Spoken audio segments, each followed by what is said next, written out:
So, like, I've seen this video, and Wow. the fact that this video doesn't go viral and there's no comment from anybody in Russia that this is how their contract soldiers are treated by their commanders and what they're forced to do to each other. It's just horrific. And the evidence is there. It's undeniable. So, I'm very pleased to have once again a very special guest in the show. It is Jake Broe. He is one of the strongest supporters of Ukraine on YouTube, and he is delivering a detailed analysis on YouTube on a daily basis. I got to know your channel, Jake, because I was looking for interviews with General Ben Hodges and found in a conversation with him and you. And Ben Hodges claimed that you, Jake, are one of the regular sources he himself checks for getting more information on Ukraine. And another thing is Jake Broe launches every 3 months a fundraiser campaign. And the goal is always $1 million for the purchase of trucks for the Ukrainian army. And there is a current fundraiser going on. Will you tell us later also more about it? Welcome to the channel, Jake. hey, Christoph, good to see you again. Yeah, my name is Christoph Müller. I live in Germany and I make videos also for supporting Ukraine democracy and freedom in English and in German language. And please support my work to give a thumbs up, subscribe to the channel and my Substack newsletter for not missing any other episode. Jake, my first question is on Iran.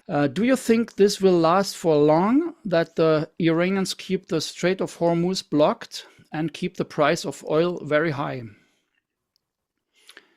So the question is, why did Iran never previously close the Straits of Hormuz? Whenever experts on the Middle East would war game this scenario, the United States has been flirting with the idea of attacking or declaring war on Iran for the last 30 years. And every scenario has involved Iran carrying out terrorist attacks against their Gulf neighbors. These are places like Qatar, UAE, Saudi Arabia, any place that houses U.S. military forces, in addition to closing the strait. Now, the reason why Iran has never closed the straits is because then the United States and Israel could escalate.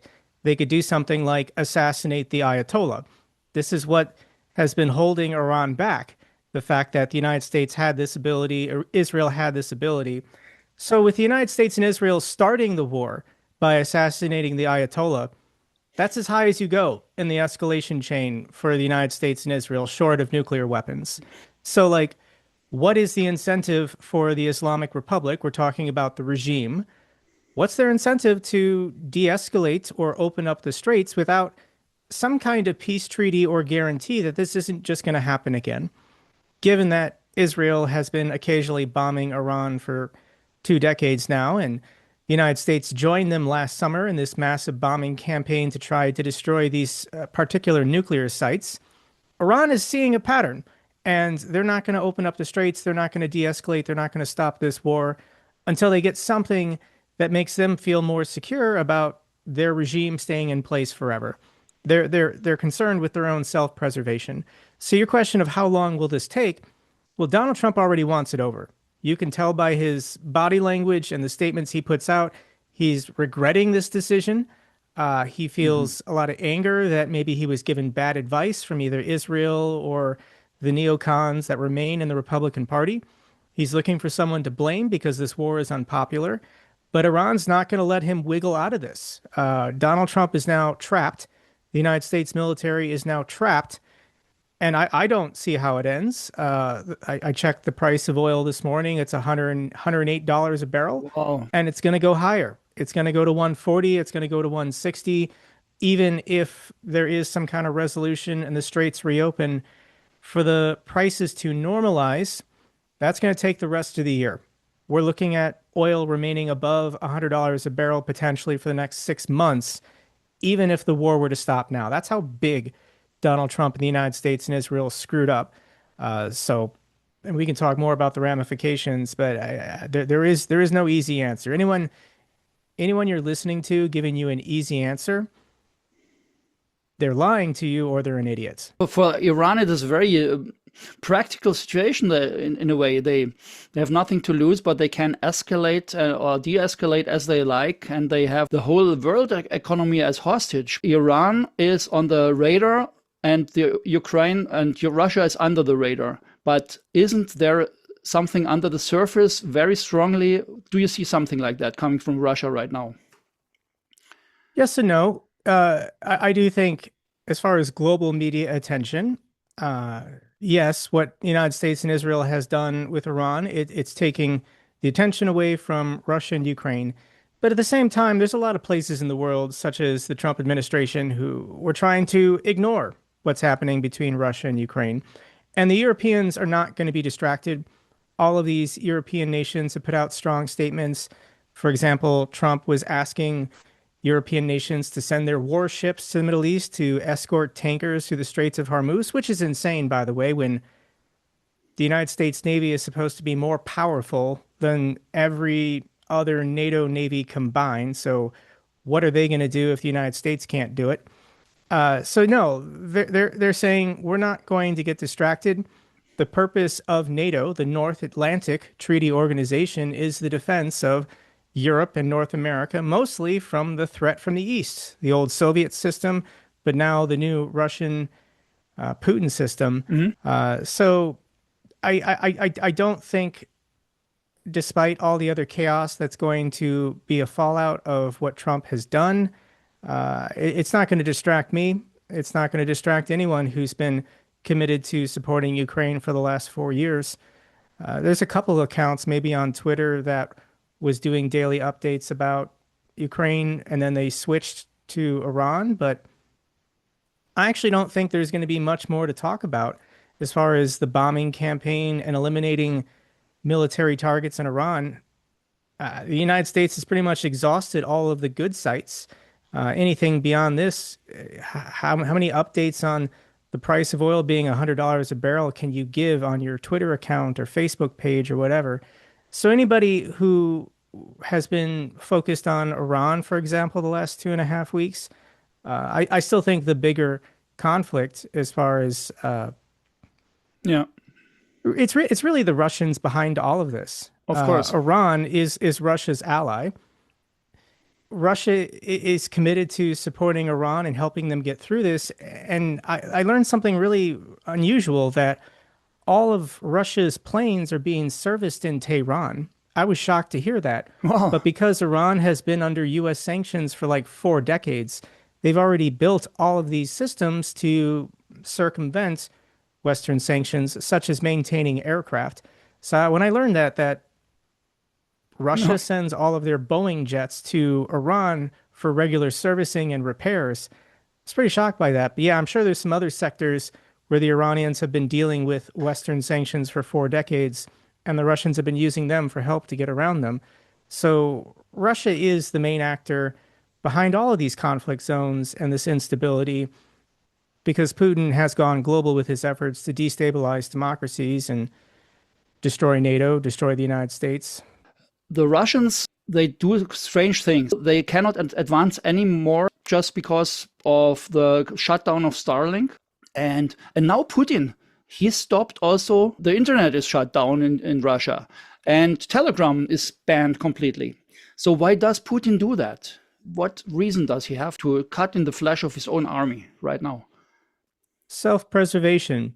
If you had to give Putin the choice of the Russian state winning in Ukraine, but maybe his regime collapses and he's replaced by a stronger authoritarian, or Putin remaining in power and his regime staying in place, but they don't succeed in Ukraine, a dictator and autocrat is always going to choose self-preservation. Hmm. So the blocking of Telegram, shutting off mobile service, mobile internets in the capital city the last 2 weeks, there's lots of wild conspiracies out there, such as the new Ayatollah was flown to Moscow for medical treatment, or there's like a military coup that might happen, or Putin is just anticipating mass civil unrest once Telegram, which is used by 90 million Russians, is going to be fully blocked completely. So I just think that Putin still thinks he can win, but he is, now that we're on year 5 of this war, he's got to feel a little uncertain about his position. I think there was a lot of optimism and hope from the Russian regime and the Russian military going back to November 2024. Donald Trump was elected president, and all military and financial aid from the United States was going to be cut off.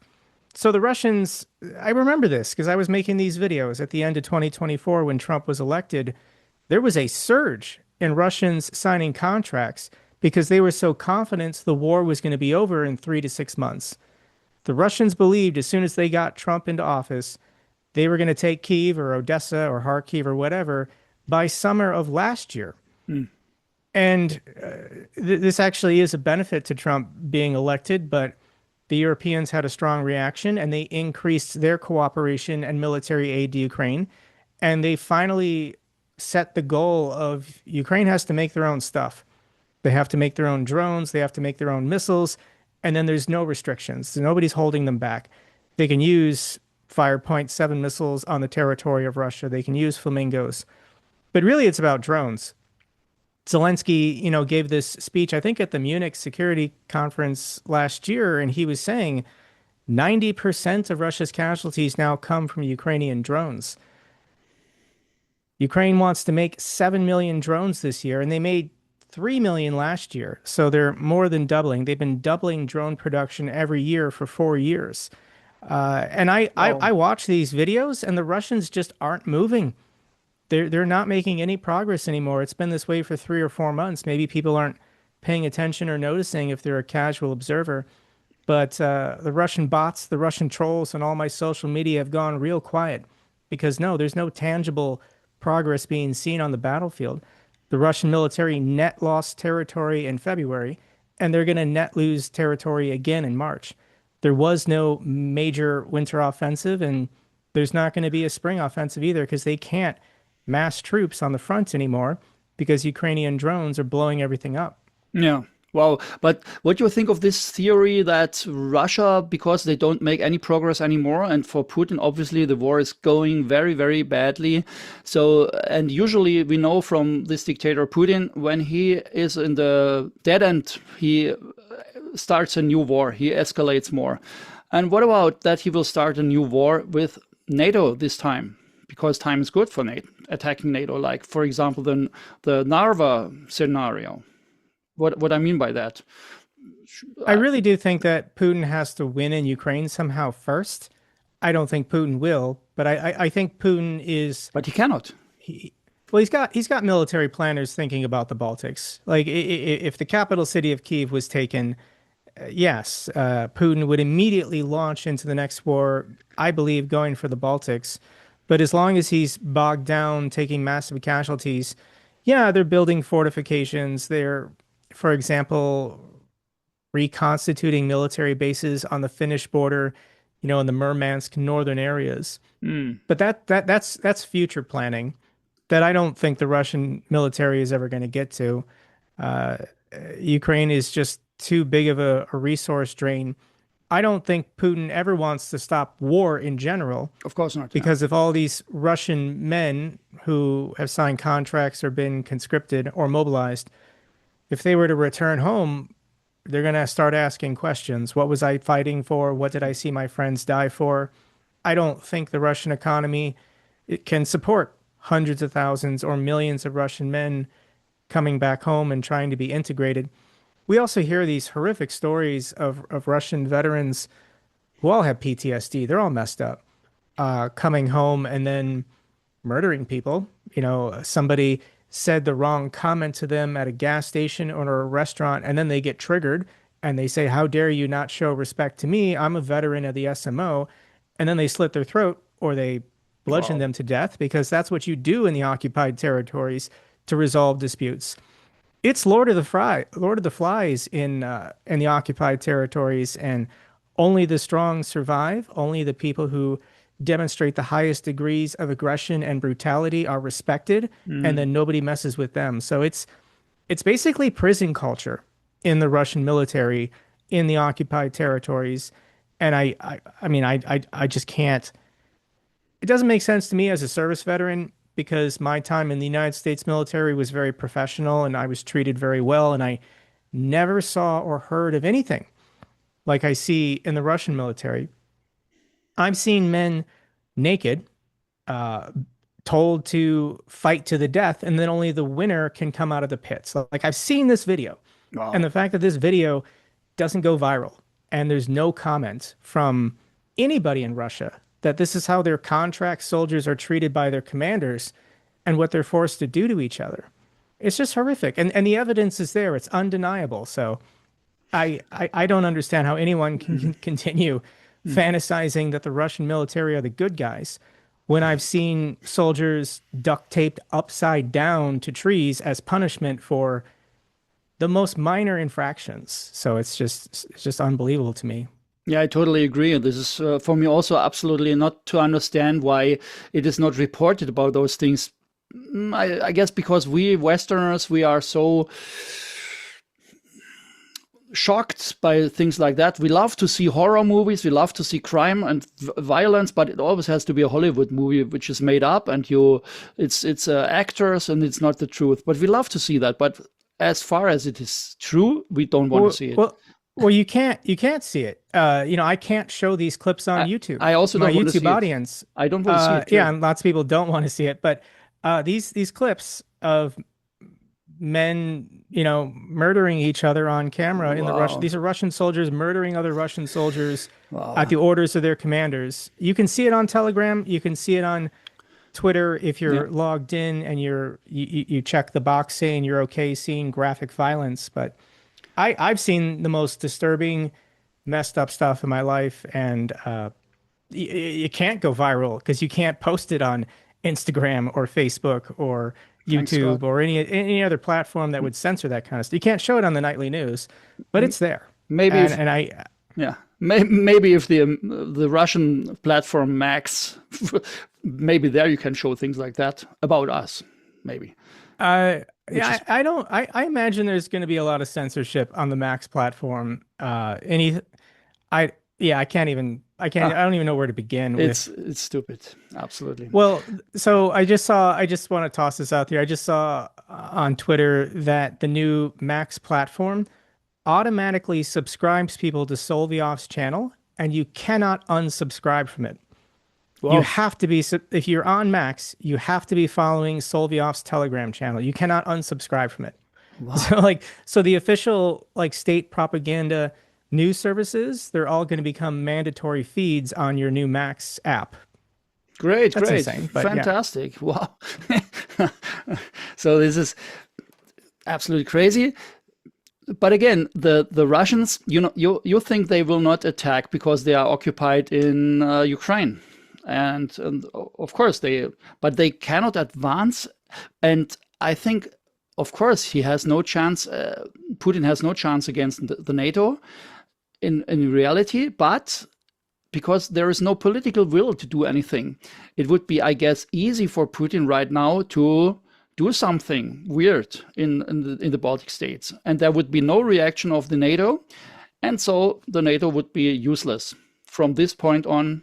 If he would start Little Green Man in Narva or close the Suwalki Gap, something like that, no reaction from the NATO, then it's done. I think he has Well, that in mind. The problem with NATO is there is no one unified NATO. Yeah. Even Article 5, when a nation is attacked and it puts out the call, it's still voluntary from all the NATO members.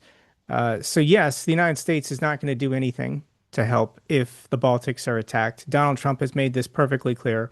Yeah. Donald Trump is doing everything he can to pull U.S. forces out of Eastern Europe because he agrees or believes that this is Russia's sphere of influence. If the Russians are strong enough to take Poland or Finland or the Baltics or wherever, then Russia deserves to have it. If these countries are strong enough to defend themselves against the Russians, then they deserve to be independent. That is truly how Trump thinks and believes, that only hard power matters. There are no true friendships. There are no true alliances. There's only your own self-interest, and only the cunning deserve to prosper if they can outwit and get other people to serve their interests against their own. It's just antithetical to everything that I've believed America has been my entire life.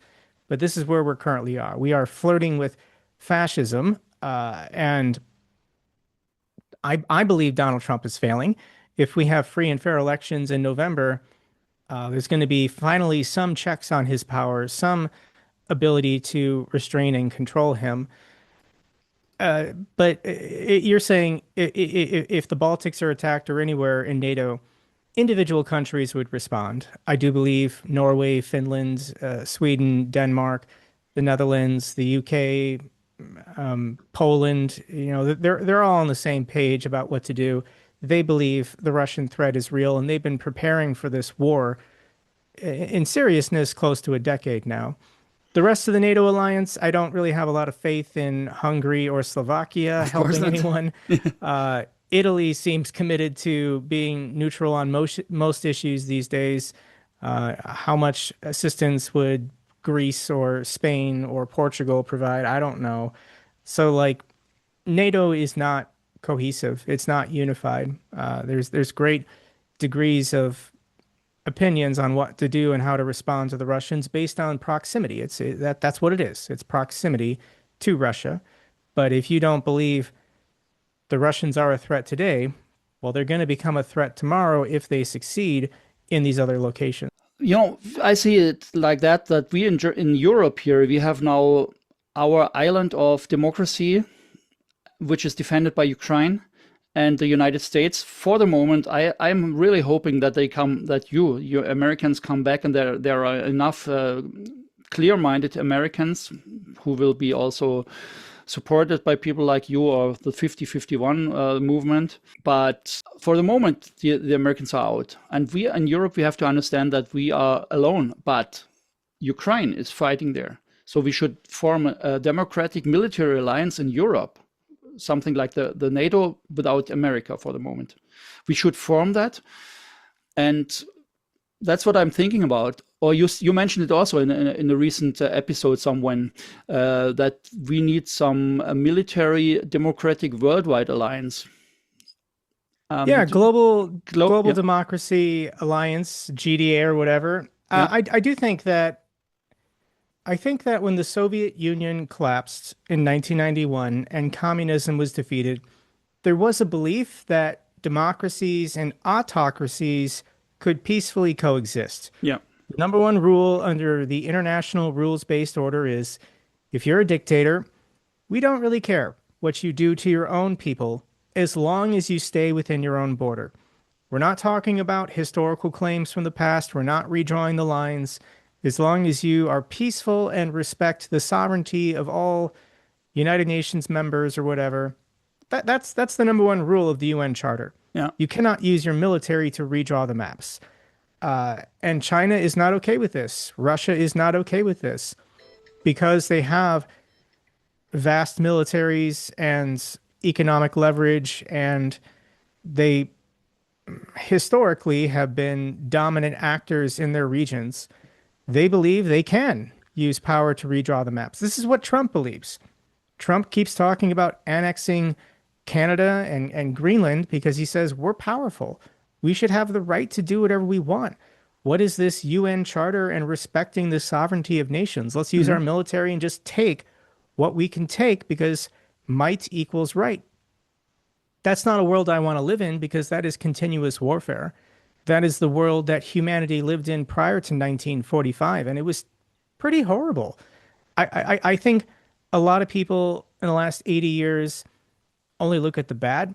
There's been plenty of wars and hotspots and death from conflicts the last 80 years, but it was nothing prior to the previous 10,000 years of human civilization, where a catastrophic war that kills a third of your population, it just happened everywhere in the world, every generation. Yeah. Kingdoms and monarchs and authoritarians constantly going to war with each other, conscripting the farmers, conscripting the peasants, and just sending them to die. That's how things were. And the United States in 1945 said enough. We have now developed weapons, atomic weapons that can kill everyone on the planet. We have to break this cycle of human civilization of just constantly allowing power to consolidate in a single person. And they always have the same idea. This is just human nature. We have to accept this. When a man has supreme power and authority in his own defined geography and territory, he always has the exact same idea. I'm going to kill my neighbor, take his land, take his people, take his stuff, and then I'm richer. Then I have more. I didn't understand the Russians in 2022 when I first started making these videos. I said I said this on camera. I said it would be stupid for the Russians to attack and invade Ukraine Yeah. because all the oligarchs in Moscow are already getting rich. Harvest your natural resources, sell it to the world, continue collecting billions. By many estimates, Putin was the richest man in the world. Yeah. Why does he need more? Yeah. Why did he need to attack Ukraine to just get a little bit more territory, a little bit more resources, wealth, whatever? And once again, when men reach this level, like Xi in China has reached and Trump in the United States has reached, they all have the same idea: legacy, empire. I want people singing songs about me and, laying flowers as statues at me 100 years from now because I returned Crimea to the Russian Empire. I returned Odessa to the Russian Empire. And yeah, we need to break this cycle somehow. We have to stop. So I don't think authoritarians and democracies can peacefully coexist because this pattern is going to keep repeating. It's just what happens every single time a dictator achieves supreme authority within their own confined borders. They want to expand those borders. So we need to stop this. And I would love to see a global democratic alliance in any country that meets a certain criteria defined to be a democracy. You're in the military alliance and we're going to protect you. We're all going to work together so that dictators and fascists cannot threaten you and destabilize your country. Now, if I guess authoritarians want to attack each other, like if dictators want to fight each other over territory, we can ignore that and not get involved or try to offer diplomacy. But I just think democracies, Taiwan, South Korea, Australia, New Zealand, Japan, whoever, let's send out the word. Once this war is over, reform NATO, expand it, and then continue cooperation. Yeah, we have to come back to sanity in our heads, in our minds, because in the moment, insanity and craziness and stupidity and egoism and everything there is in the heads. The last 80 years have been under the umbrella of the American hegemony, because you, the Americans, have been the policeman of the world. Because you had a big stick, everybody was afraid of you. But in the moment, you are really just under Trump, really clowns. I see this thing which is going on right now could end in the Third World War, and this would be more horrible than the other world wars before, I guess. What's your As opinion far about as this being a third world war, there's not really like an allied power and an axis power. In World War One and World War Two, like there were treaty nations that were willing ideologically to go to war to defend each other. When the Russian Empire came to the defense of Serbia after the Archduke was assassinated, the Austro-Hungarian Empire, was declared war on, and then Germany joined the Austro-Hungarian. Like it was a series of alliances that all triggered, and these leaders were willing to send their soldiers to die for honor. I it? gave my word, so it's time to go to war, and millions of people are going to die. That's just how people thought in the 1700s, 1800s, 1900s. Like your word really meant something. But now I think the culture amongst humans has really changed, and people are not willing to die or send their nations to war for ideology. It's just about economics. It's just about wealth and power. Yes. Yeah. And I don't think, because like I just don't think nations are willing to commit to large scale actions out of a sense of loyalty or duty to, the old monarchy systems in Europe, like they were all cousins, like they all intermarried with each other, and the leaders of all these countries, they were all part of the same family tree. So it was easy to get drawn in based on loyalty to bloodlines, but that doesn't exist today. What I do think will happen, and what is currently happening, is neighbors are going to war against each other over very specific disputed areas. For example, Kashmir. So because there's so much instability, people are having conflicts. Like Pakistan right now is bombing the Taliban in Afghanistan, and nobody's even thinking or talking about it. I was looking at this flight tracking radar of planes flying east to west, and because you can't fly over the Persian Gulf right now, and you can't fly over Ukraine and Russia, and you can't fly over Sudan because there's a civil war, and you can't fly over Somalia because there's a civil war, and you can't fly over Yemen because there's a civil war. There's very few safe air travel lanes for commercial planes to go over. And we're just not paying attention to all these hotspots and conflicts. Like Donald Trump says, I ended 8 or 9 wars, but they're not really ended. Thailand and Cambodia are fighting over territory. So there's all these countries that have disputes over water resources or mineral resources. And because the United States is not policing the world in any way right now, they're all taking shots at each other. They're all slowly escalating. So a third world war won't be two grand alliances going against each other. It's going to be 20 localized hotspots with just low intensity fighting, and it's just going to continue simmering. And I think we're lucky that Thailand and Cambodia don't have nukes. And, Sudan, Somalia, Yemen, they don't have nukes. Yeah, but it's But just unfortunately, India and Pakistan do have nukes. yeah, they Russia do. does have nukes. So there are And some countries we can't disengage from. yes, and it's becoming, as you mentioned, it's becoming a big chaos, I guess. A lot of little conflicts or bigger conflicts and also wars and lies all of us. I mean, Russia It's is going to get worse. Russia It's is going to get worse if China moves on Taiwan. That's the big thing for next that's year. right. That's right. So I do think China's going to do it, and I think 2027 is the year.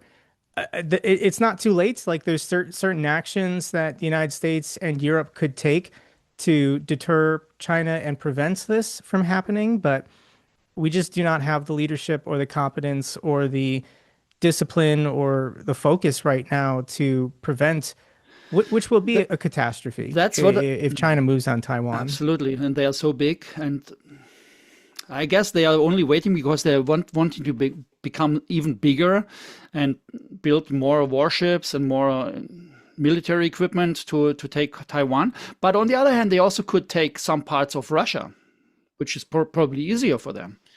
The They, Manchuria. they could they could take everything east of the Urals. The Russians can do nothing to stop them.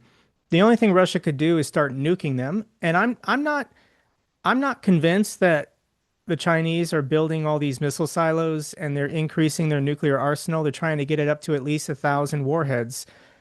I don't think that's just to deter the United States. I think that's also to deter the Russians.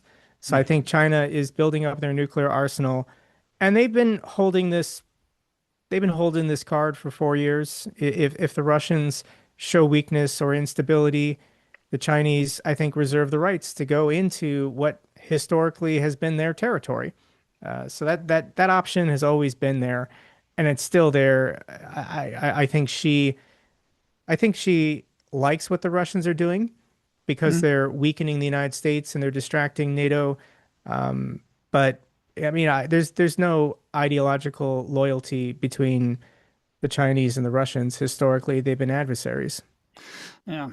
What's kind of making me sad is that our European leaders they don't show any orientation, but that's what is missing. We are the rest of the democratic countries, and I see Ukraine as that country which could take the lead. They are the strongest military power here in Europe and probably on the world, which I mean not compared to the United States, but they are really able to fight and to know what they're fighting for.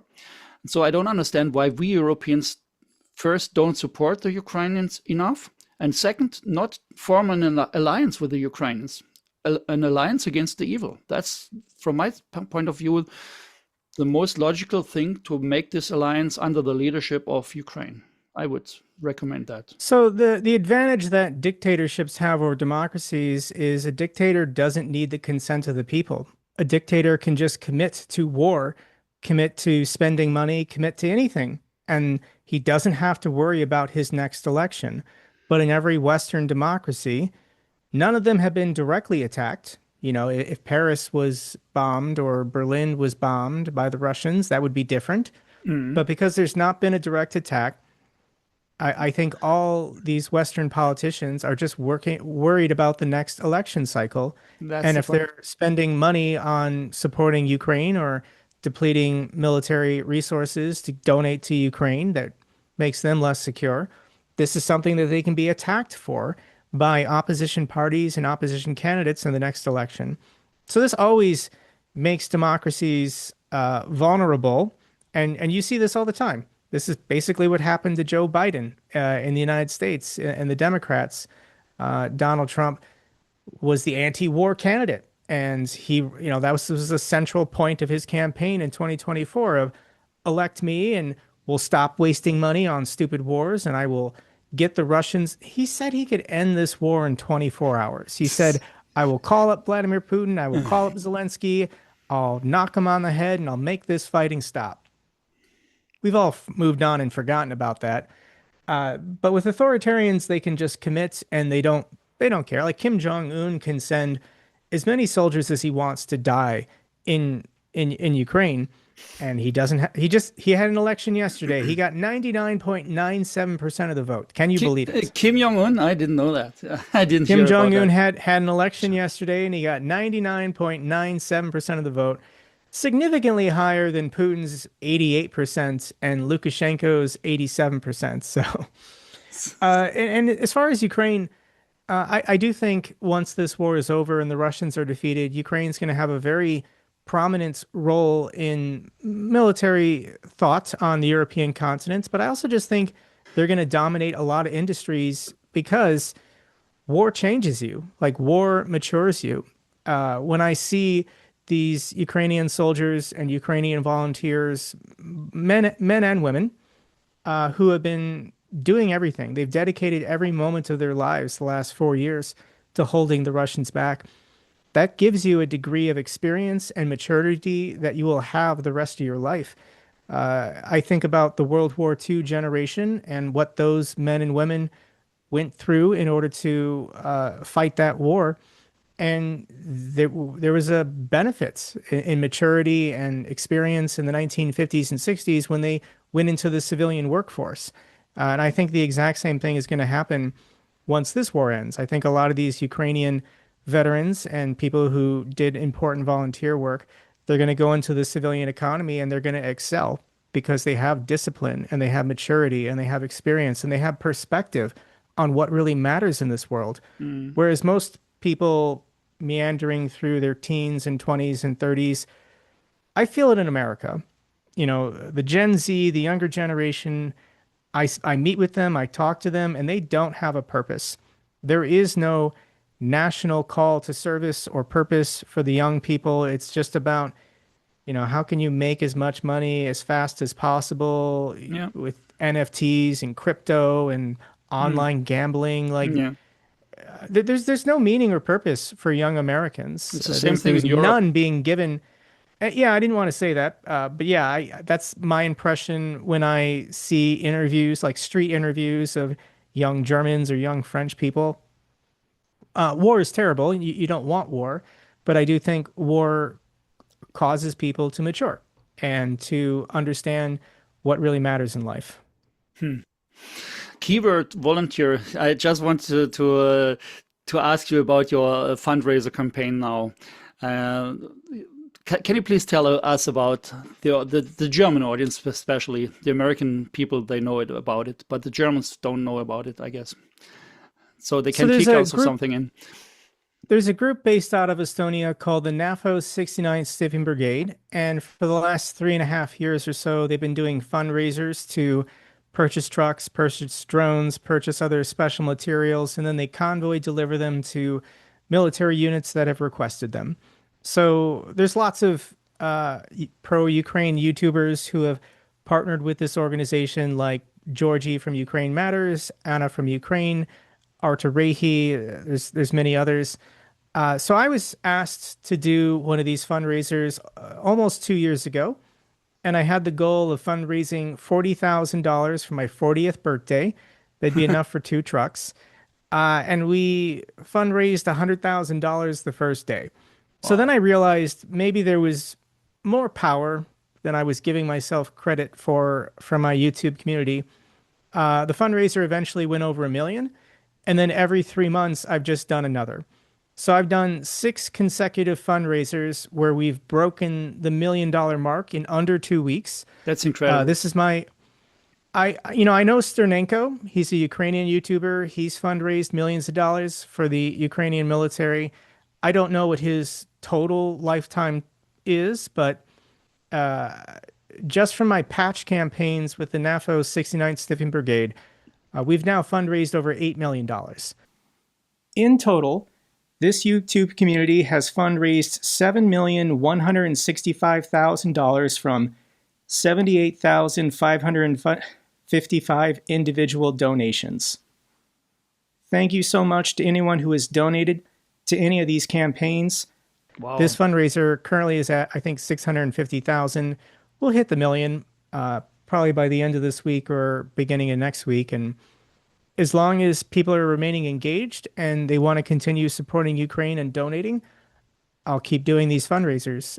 But I don't take it for granted. I don't want to underestimate how difficult this is. So Yeah. I'm incredibly fortunate and grateful to have such a large audience and such a dedicated audience who wants to continue supporting Ukraine That's on great. year 5 of this war. Fantastic. I mean, it's great that people are doing that. What's the name of the actual fundraiser campaign? So I've partnered with a really talented Ukrainian artist named Alexei Kustovsky. So he goes by the author name Kusto. And I've been following him on Facebook for like the last 3 years. I really appreciate his artwork. And I wanted to come up with a theme and some patch ideas for this fundraiser. So I contacted him. I asked, is it okay if I use 2 pieces of your artwork for our patch designs? And I think they're great. We've got one which is the symbol for Crimea, and there's the Ukrainian trident with the Black Sea Fleet sinking below. And then the other one is Putin going through a paper shredder because his military is getting annihilated by Ukraine. So I get to partner with a Ukrainian and support a Ukrainian artist, as well as these guys from the NAFO 69th Stiffing Brigade. And they make me look good when I'm not the one buying the trucks. I'm not the one, working in a garage fixing them up. So I just get to be the PR guy saying, please donate. And then they put my name on the truck, which is very nice of them. Yeah, but you don't have to do anything also with the organization and the money and so on. Don't have to do any painting. Don't have to do any decal work. I'm not changing tires. So, but you collect the money. Yeah, and that's I probably also from Germany. Some people will kick some money in and some euros. That would be great. Yep. Yeah, Jake, let's keep fighting for the truth and for democracy. And I was so glad having you in the channel today. Thank you so much, Jake. Thanks for having me on, Christoph.